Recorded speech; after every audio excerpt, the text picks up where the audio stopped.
இந்த எல்லாவற்றையும் அமைதியாக கவனித்து வந்தார் தெனாலிராமன். அவர் பார்த்தார். நடுங்கும் கைகள், பயந்த கண்கள், அமைதியான பூனை. தெனாலிராமனுக்கு உண்மை புரிந்துவிட்டது. அரசே, எனக்கு 3 நாட்கள் கொடுங்கள். உண்மையை நான் கண்டுபிடிக்கிறேன் என்றார் தெனாலிராமன். அரசர் ஒப்புக்கொண்டார்.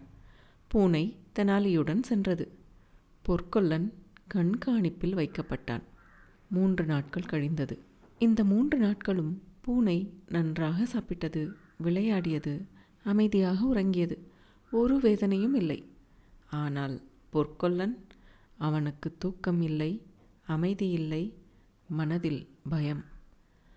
அப்போது தெனாலிராமன் ஒரு வதந்தியை பரப்பினார். பூனையின் வயிற்றை திறந்து தங்கத்தை எடுக்கப் போகிறார்களாம். இந்த செய்தி பொற்கொல்லனை அதிர வைத்தது.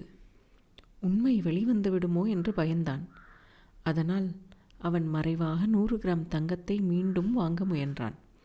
இதுவே அவனது குற்றத்திற்கான இறுதி சாட்சி.